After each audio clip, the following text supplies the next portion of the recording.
Story 1. My mom has been a nurse for almost a decade now. 8 of those years she worked at the same hospital on one of the most busy floors to work on, until she finally had enough of the piss-poor management. Before she left, though, she exacted an amazing feat of revenge that got the hospital into a lot of trouble. As I said, Mom worked on what was probably the busiest floor in the whole hospital. This particular floor is severely understaffed, and many times there were only 3 or 4 nurses working, each one having to care for 10 or 11 patients, each sometimes even more. Lots of times it would be pretty much impossible to get everything done in a 12-hour shift when you have to pass meds, tend to, and chart for that many patients. My mom is a great nurse. She is extremely smart, a hard worker, and she really does love her job. Usually she would be the first nurse to get done with all of her work and then help other nurses with their workload so everyone could leave on time. Her co-workers there loved her like no one's business. This kind of work ethic landed her a position as a charge nurse. As a charge nurse, it was her job to see to it that all or most of the paperwork is done properly and faxed, that nurses were getting their charts in on time and passing meds when need be. It was her job to interact with the doctors and fill orders and direct in case of an emergency. Now, at this particular hospital, there are a lot of residents who are fresh from med school and have very little experience in a real hospital setting. Sometimes they would give orders that were unnecessary or not the best solution for the health of a patient. Mom, being so respected, would oftentimes coax the doctors into changing their orders to something more suitable, as she has a lot of real work experience. But then, some doctors would disagree and tell the nurses to go on ahead with his instruction. Then, when something goes wrong, the blame would go on Mom, and there was really nothing she could do about it. She finally had enough when a doctor ordered a heart catheter on a patient who was extremely drunk and in no state of mind to make decisions for himself. My mom tried everything to get the doctor to not go through with it, because the man really didn't need to have a heart catheter at all. This doctor was all the time ordering ridiculous treatments for patients because that is how he makes his money. He convinces this drunk man to sign the surgery papers and sends him to or where he was basically receiving an unauthorized surgery, seeing as his decision-making was impaired. After that, my mom decided to start applying for jobs at other hospitals because she couldn't stand to see any more patients being abused and mistreated by the place that is supposed to have their health in best interest. When she finally landed another RN position, she gave her notice and worked to the end of her term. After she received her last check, they tried to tell her she was overpaid and she would have to pay back some of the money. Obviously she didn't, and was appalled at the way they were treating her after 8+ years of loyalty to this hospital. So, she started plotting her revenge. Before quitting, she contacted K-Korner Joint Commission on Accreditation of Healthcare Organizations and told them about the unauthorized surgery. This is a big no-no. It is something that can make a hospital lose their accreditation and be closed down permanently. She gave them the name of the patient, the file number, the case number, the name of the doctor, and the name of all other parties involved in the surgery. She was very thorough. The day after she quit, a close friend of hers that worked the same floor said that a K-Korner rep came and did some investigating almost entirely unannounced. They do warn the hospital before they come, but never give them enough of a notice to change anything beforehand. About a week after their initial investigation, 1 or 2 people had gone and interviewed staff and looked at medical records. They came back again. This time they came with a lot of people. They pulled every single file to review and see if any other sketchy practices had been performed under the radar. For every breach of HIPAA and OSHA protocol, they were fined thousands of dollars.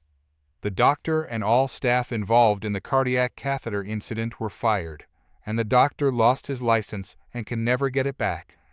They threatened to close the hospital if the fines weren't paid, which added up to hundreds of thousands of dollars. Of course, the family of the man found out about the surgery and sued the hospital spoiler. He won and had to pay him off, too. To this day, K-Korner visits the hospital frequently to make sure no more unethical practices happen again. Don't treat your nurses badly, and don't treat your patients badly, or it will come back and bite you back. Story 2. I asked my father to write this up, and I said I would post it. This story has always given me a laugh. Please enjoy. I worked for a large computer assembly plant in the western United States in the late 1990s. I was the lead tech for the value-added reseller. When we were able to reach a zero-miss service level agreement time, the MSLAT, we were promised a pay increase and a team party. I managed to lead my team to this level and maintained it for 3 months.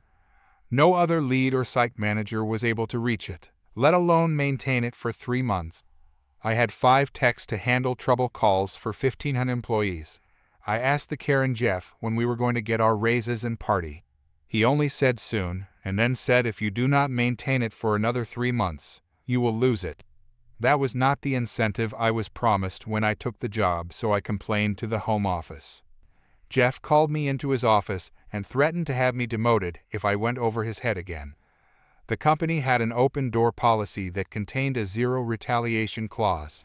I again contacted the home office and was told Jeff was given the funds, $500, and a budget increase to cover $6.50 per hour, $1.50 for the on-site lead, and $1 per hour per tech. For raises to our pay the first month, we hit the MSLAT goal. Now I'm just a bit irked. So I confronted Jeff with the report from the home office. I also reminded him of the no retaliation policy. He did not know that the home office told me the amounts of funds allotted. He then asked me who I thought I was going over his head. I'm the lead for this site, and I have a responsibility to my techs for their rewards for their commitments and extra effort, I said. He shrieked, "You will mind your place or find another job." So about 2 weeks went by, and we finally got our party. 5 pizzas at $10 each and a pre-made cake from a local grocery store that said "Good job" on it at $30. I got a 15 cents per hour raise, and each tech received 10 cents per hour. We had been promised $1.50 and $1 per hour. Do the math. The party cost $1.80 and the techs, and I got 65 cents per hour raises. When I asked about the discrepancy, Jeff said the party funds were cut to $100, and he was only allowed a $1 per hour raise to share with the team. I was working on contacting the home office again when he called me into his office to terminate me at the site, and told me to report to the home office for relocation on Monday. When I got to the home office, I was handed termination papers for the company. They, the personnel officer and Jeff, were there to process me out. I read the form, "Reason for Leaving," very carefully and noticed I could send it to the corporate headquarters, out of state, if I so elected. The address was printed on the form. They tried to stop me from doing that by saying you must give it to Jeff for processing. I told them what was written on the form, and I elected to send it to headquarters and walked out of the office. I sent my papers the next day, registered, to the company headquarters the next day. I learned that 2 weeks after I sent my papers into the company headquarters with all the above information on it, that they, Jeff and the personal officer, were let go. Apparently, they were doing this same thing with 4 other sites and pocketing the difference. This is not the end of the story. Read on. I landed a job at a startup software company that lasted 4.5 years until the dot-com boom went bust. 18 months into my new job, I had to expand the company network into 2 other buildings. I contacted a well-known local network equipment provider for prices and availability along with 2 other vendors. Each of the vendors visited the facility and provided quotes that were fairly close in price, but had delivery times longer than I'd hoped. The well-known company, however, was a different case. I spoke to the senior sales representative, who told me he would have the sales representative that handled the brand I wanted contact me to make arrangements for a visit to my office. The sales representative said they could be there the next day to determine placement and capacity so they could provide a quote. Our receptionist let me know the network equipment guys were there. I grabbed the keys for the buildings and headed to the lobby. When I got there, I got a sick feeling when I saw Jeff. He was the representative for the network gear I wanted. He greeted me like I was a long-lost friend. I held my cool and greeted him in the most professional manner I could muster. I got through this and received a quote which was higher than usual. I had done business with this reseller before and was pleased with their results. However, when I got the breakdown of the quote, I noticed the prices quoted with other resellers was 15% higher than the others, and the labor cost was about 10% higher. I informed the local company that I was not selecting them for the business. When the senior sales manager asked why I gave him the reason, I shared the pricing info and the history behind Jeff. He was shocked as these were not the numbers Jeff had shown him for the quote. I told him I could not trust Jeff because he was just as dishonest as ever. This cost them a large chunk of business, as I had already awarded the business to one of the other vendors. I did not see or hear about Jeff until 6 years later. It is now 6 years later, and I'm in a Fortune 500 company setting up and maintaining a data center, PCS, and network equipment. We need to replace some aging servers, and we had representatives from all the brands coming into the office. Yes, indeed, there was Jeff as the representative for a well-known brand of server. He again greeted me as a long-lost friend. I greeted him with a simple hello. He tried to engage me in conversation, but I politely excused myself as I had some high-priority maintenance operations that needed my attention. Later that afternoon, my manager asked me if I knew the sales representative as he had mentioned it to my manager. I said yes, I know him and his reputation. Oh, he seems very nice and eager to please us. My manager says. I asked if I could speak honestly about him, Jeff. He said he wanted me to be honest. I gave him all the details of the encounters and behaviors. I told him not to trust what he says. Check the equipment we get, the cost of the items, and to get it in writing. Well, the first invoice arrived for the equipment we needed, and the price was higher than quoted. When my management challenged the cost and delivery periods as not what was agreed to, Jeff's boss was embarrassed and angry at the bait-a-switch Jeff pulled. It turned out he was adding unnecessary items to what we asked for as forgotten necessary parts. These items were not only unnecessary, but used and sold to us as new. Long story, I know, but the end result is Jeff was terminated for misrepresenting the cost, brought up on fraud charges for changing signed invoices, and criminal charges of embezzlement. Story 3. Context: my mother is 52, and I'm 20, living in the southern United States. This is as much detail as I will provide in regards to my identity. My parents have been divorced since I was 4. My dad is also confirmed to have narcissistic personality disorder and struggles with alcoholism, relevant later. But this story isn't really about him. I opted out of staying at my father's house for 3 days a week when I was 13 after enduring lifelong abuse from him in many forms. I haven't contacted him since. My mother married my stepdad after divorcing my biological father, though they were together before the divorce. They were married for 14 years and had a child together, my younger brother, who is now 16. Their relationship was rocky throughout, but around June last year, they separated for good. One day, my mother was no longer at the house, without telling me or anyone else where she was or why she had left. Apparently, she had moved to a neighboring state to be with a new man, leaving me to live with my stepfather and great-aunt in the house they had all bought together. My great-aunt had sold her house to move into this new one about 3 years ago after countless promises from my mother that we would all spend time together and be one big happy family. This, of course, wasn't true. I also had to bear the brunt of my stepfather's anger and heartbreak after my mother left, as I'm sure he saw my mother in me. My mother has borderline personality disorder and manic depression, which affected me in ways I didn't begin to understand until I was 16. I suppose I was in denial, still mourning the loss of a father figure, albeit a terrible one. I was unwilling to accept that my mother was also absent or flawed in ways she criticized my father for being. She was always either in bed or working from the time I was 6 until I was 12. She worked hard, and I give her credit for that, but I don't think it cancels out the absence and neglect. Additionally, from ages 16 to 19, I struggled with alcoholism. I have since sought counseling, found a sponsor, and just hit 6 months of sobriety. She uses this against me a lot, as you'll see in the messages I'll link at the end. While in active addiction, I was abusing any substance I could get my hands on, and I was a manipulative and irresponsible person. I spent a lot of her money on a credit card she gave me and was generally reckless. I apologize. She gave me a set amount of money to pay her back, and I did. But every time she gets upset with me, in typical narcissistic fashion, she throws it back in my face. Foolishly, I told her how unfair and upsetting this was, and now she does it even more, as you'll see. Not only that, but she's compared me to my father for my entire life. At first, it broke my heart and filled me with guilt.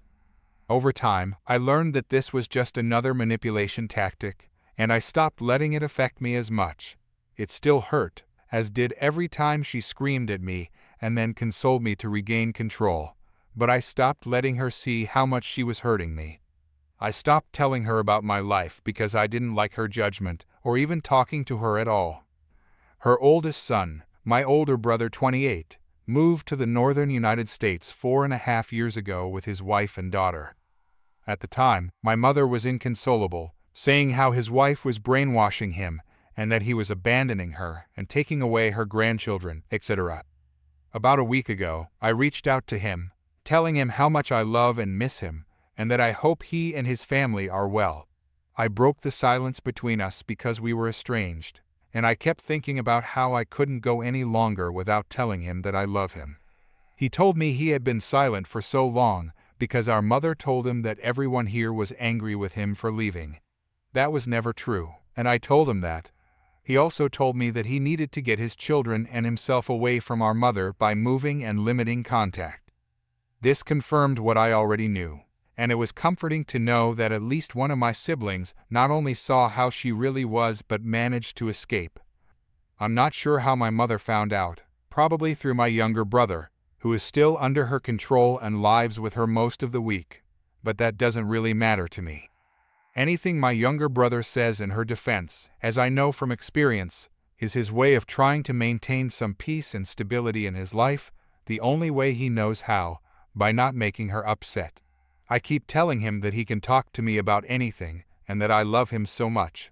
I'm confident that once he goes to college, he will be far enough away from her to realize how toxic she is. I have weekly therapy sessions, and I'm actually excited to delve into all of this with my therapist tonight. For the first time in my life, I'm proud of how far I've come. I've struggled with suicidal thoughts for my entire life, requiring 6 hospitalizations. But I realized the other day that I haven't felt that depressed in months. I've reached a point where I no longer actively seek chaos and instability out of boredom. I have a stable job, and I'm paying my way through college. However, every time my mother messages me with some nonsense, I feel split in two. Part of me knows she'll never change, and I laugh at her transparent guilt trips. But there's also a small part of me that gets thrown back into the mental state of my childhood, where I desperately sought her approval. I still love her, despite everything she has put me through. I just want her to be different. I want her to go to counseling with me, as I've been begging her to do for the past 6 months. My question for everyone with a mother like mine is, where do I go from here? When is it time to stop trying to mend this relationship? If I cut ties with her completely, what steps do I need to take to move on from the guilt and anger that come with sporadic positive memories? Any advice, kind words, or constructive criticism would be appreciated. I know that in the text thread I was harsh, but I am fed up with coddling her just to keep the peace. She makes it so hard to be cordial, and when I snap, she always finds a way to dismiss herself from any responsibility.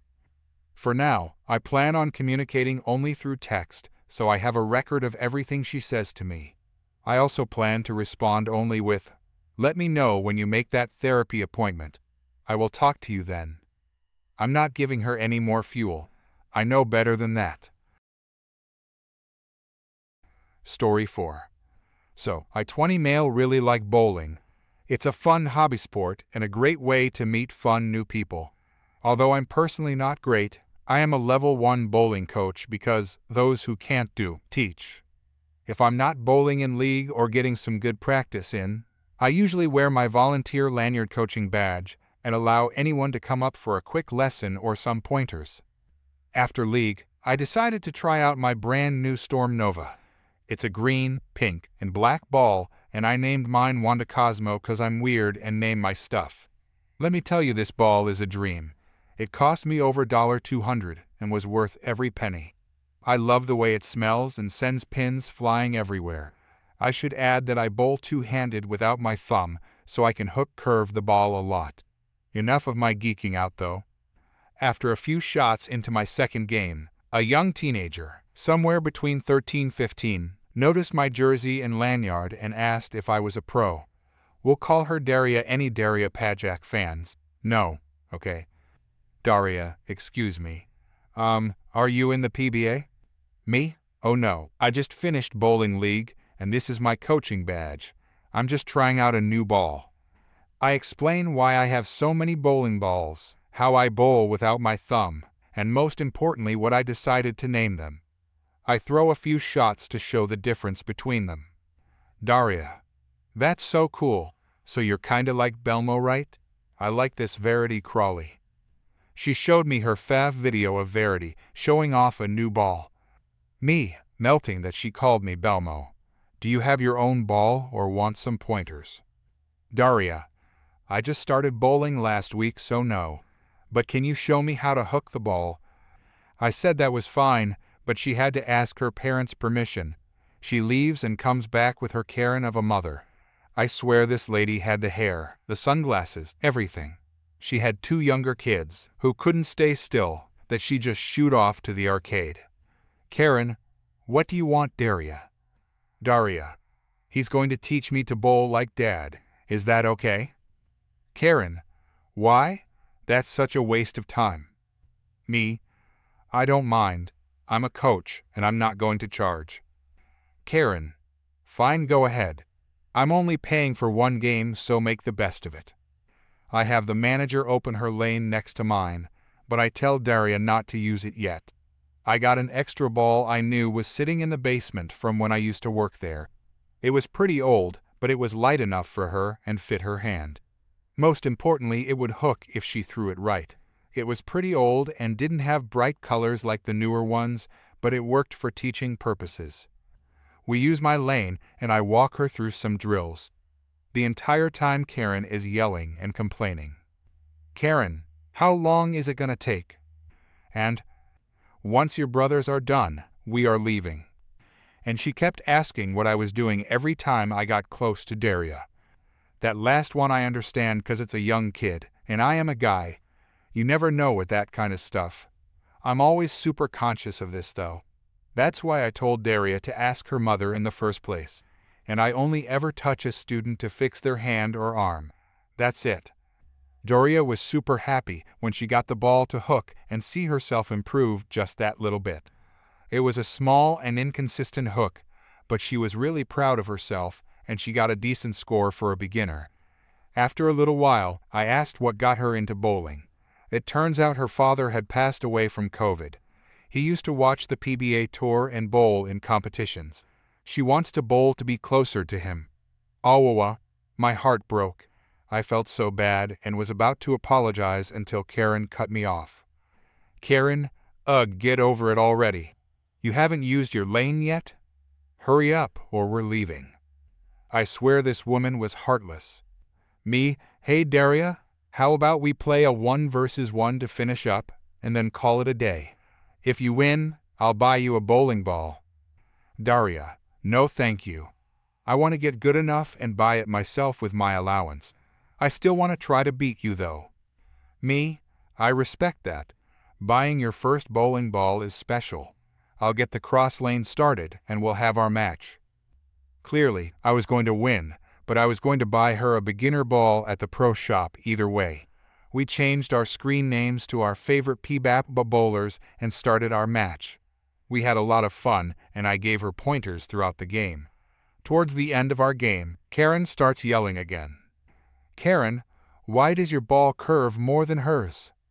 Me, still holding Wanda Cosmo: well, I can hook more cause. Karen: you bowl weird, you are cheating. Me: no, I just have more. Karen: I don't want to hear it. You are a horrible coach. You probably touch kids when the parents aren't looking. Daria: mom, please. Karen: be quiet. Daria stopped and just looked down at her feet. Poor kid probably never gets a word in at home. Me. I'm sorry you feel that way, ma'am, but I assure you I never act inappropriately with students, and I am just a level 1 coach. There's a silver-ranked coach who usually works at this center, and he doesn't charge a whole lot. Karen, I thought you said you guys didn't charge. Me? Well, I didn't because I wasn't busy. If you want a high-ranked coach, you have to make an appointment and pay their fee. Karen, this is outrageous. You didn't even get her to curve the ball like you. Me? Well, like I was trying to say, I have a lot more practice and I don't use my thumb. Plus, this ball hooks really sharply so it's more noticeable. Karen, then give me your ball.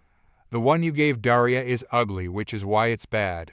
You shouldn't have that ball anyway. It's a girl color. Me, the pink? Karen, yes. Pink is a girl's color. Give it to me, and I won't tell the manager you touched my daughter. You shouldn't be touching girls. Me? Hell no, lady. And besides, I don't work here. Karen, how can you coach here but not work here? You're lying. Me, whatever, man. I'm out of here. I started putting my stuff away to leave as I didn't want the situation to escalate any further. I quietly apologized to Daria and let her know that I'm on the United States Bowling Congress website if she ever wants a real teaching session. As I'm about to put Wanda Cosmo away in my bag, Karen grabs Daria's arm with one hand and tries to grab my bowling ball with the other. I used 15-pound bowling balls, and I hadn't wiped down my ball for my last throw, so there was a decent amount of oil on it. Karen, of course, drops the ball on her foot. I try not to laugh. Daria wanted to laugh too, but held it in and went to help her mother. Karen tells Daria to get her siblings so they can leave. I waved goodbye and watched her waddle limp into the parking lot. Daria waved back. Karen did not. The manager then had the security guard go get Karen because she left without paying for her game of bowling. She kept screaming in everyone's face for a bit, but then paid when she was threatened with the police. Daria really felt a lot of embarrassment that day. Poor girl. Story 5. I was watching a video which reminded me of this satisfying story. You know, the casual trolls bullies on the internet, where they just cuss you out for no reason at all? Yup, those who love the internet anonymity and just exploit it like what you do does not come with consequences. Well, this troll didn't think this through when he tried to bully me and my mother. The backstory. One morning after a big party, I got on my phone to check if anyone had texted me overnight. To my surprise, I got a message from someone who was not on my friends list. So I checked it out and there was just a single line of text. Is my _mother's _name your mother? I was like, what the hell? Because this kid, let's call him Silly Boy, was like 14 or something, and he lived on the other side of the country. I texted him back confirming and asking why he asked, and he just went on a rampage. Silly Boy called my mother something like a fat big witch, stupid cow, ugly, you know the drill. Before doing anything else, I called her to check what this was all about. After saying his name, she immediately asked why I was asking, and I explained the situation. She was mad. She told me that Silly Boy replied to one of her comments on some post on FB, where she was giving her opinion, I know, a huge mistake about something connected to sun's influence on the health. She owns couple sunbathing studio solariums, which is kinda relevant to the story, and he went ballistic on her. Then he started messaging her on her DMs, where she tried to argue as politely as she could. To no avail. What a shocker.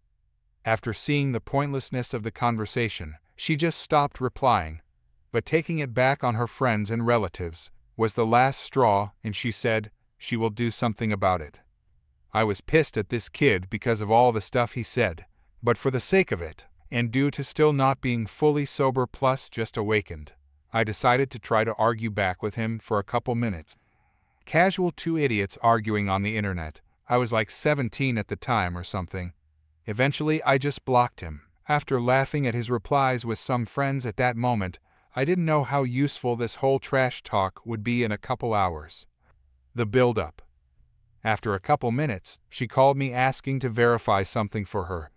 She told me to go to this kid's Facebook account and check if I could find some information about this kid, what would lead her to his actual location, etc. I personally couldn't imagine my mother driving to his house and shouting at him, cause first of all, total time waste, second of all, true Karen move. But I told her I will see what I could find. Silly boy had public profile with all the cells filled up. I got his address and relatives, which was what I went there for.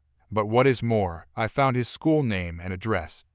With a smile, I picked up my phone and called my mother. I told my mother that there is no point contacting his parents, as he will get away with a shake of head with disapproval.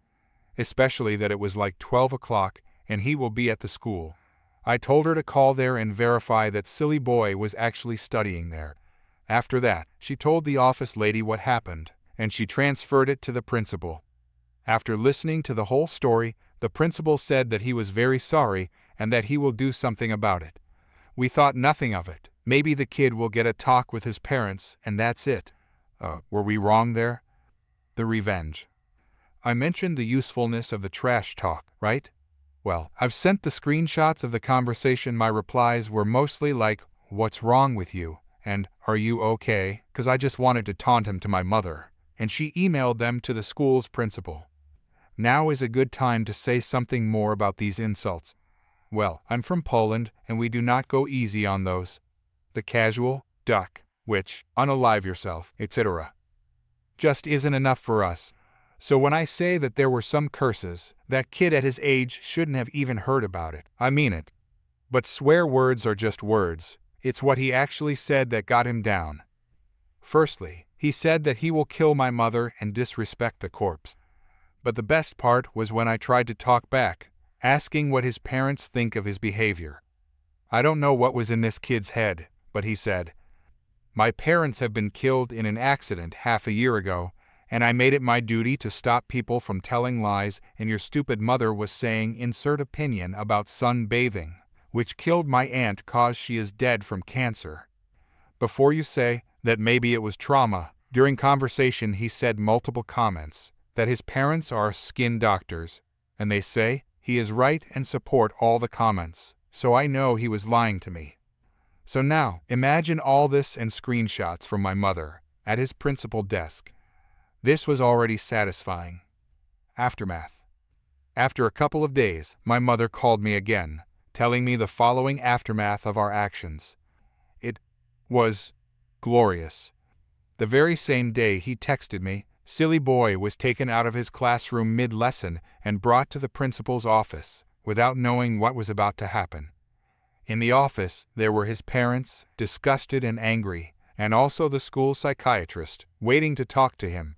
He had to explain to her why he said that his parents and aunt were dead. He was pretty graphic with their death. Then he had to listen to the principal talking about this behavior is unacceptable and that he has embarrassed the school, and only then he was taken home to have a talk with his parents. The cherry on top is that his actions lead to the school organizing a lecture for the whole school about cyberbullying and cybersecurity, with examples of anonymous students' behavior. He was like top-class student with no problems in the past, so they took it seriously. He also had to attend school psychiatrist weekly. Until the end of the school year, it was November, due to his drastic comments. Well, it's been like 4 years already, but imagining his face when he realized my message, "You will regret saying all this," wasn't a bluff, and that his actions indeed have consequences still put a smile on my face. My mother got a bouquet with a formal apology. We agreed that it is okay for him to apologize by phone, with no need to make a public post on his Facebook and humiliating him online.